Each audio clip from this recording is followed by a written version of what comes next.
अरे वा वा वा वा डॅडी आज निवांत दिसताय. नाही पण वाड्याच्या बाहेर का झोपताय? आज चांदण्यात झोपायची इच्छा होती. तुला सांगतो छत्री,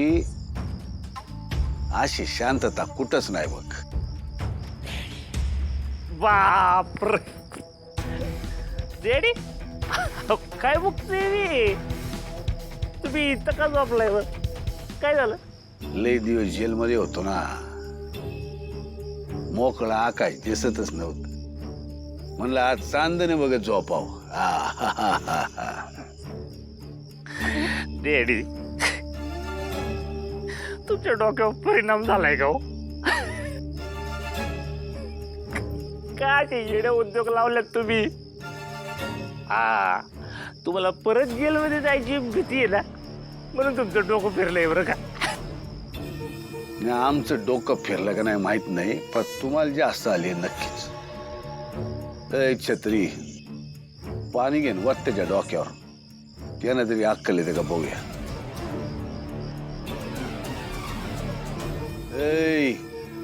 काय म्हणलो आम्ही? वत पाणी. ए छत्रे, ए छत्रे, काय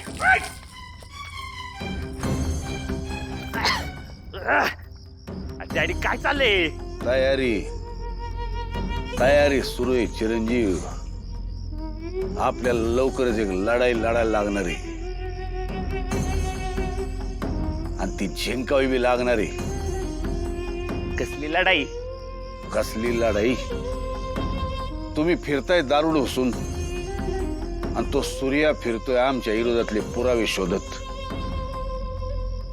फार काय नाही तर एवढं तरी करा चिरंजीव, त्या सूर्याच्या हातात आमच्या विरोधातले फक्त खोटेच पुरावे लागले पाहिजेत, याची सोय करा. ऐका ना डॅडी, तो सूर्य आहे ना, त्या भाग्याच्या डोकेदुखीत अडकलाय. त्याला येळ आहे का पुरावे गोळा करायचा? असा विचार कराल तर फासाल चिरंजीव. लक्षात ठेवा, तो सूर्या एकटा नाही, त्याच्या बरोबर ती तुळजा आहे. काहीतरी वेगळी तयारी करून ठेवायला लागणार आहे. खोटे पुरावे म्हणजे नक्की कसले पुरावे पाहिजे तुम्हाला? पुरावे वाटले आमचे पाहिजेत, पण असले मालांचे पाहिजेत. त्या पोस्टमॉर्टम रिपोर्ट मध्ये त्या शालनच्या नाकात धागे सापडलेत. आम्हाला वाटतं ते शालनच्या साडीचेच असले पाहिजेत.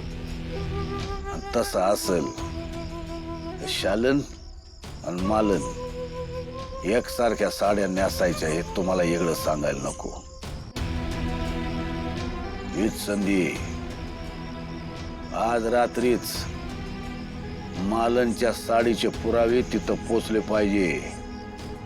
कळलं का? डन. काम झालंच म्हणून समजा. आता होणार. आता सगळ्यांचं काम तमाम होणार.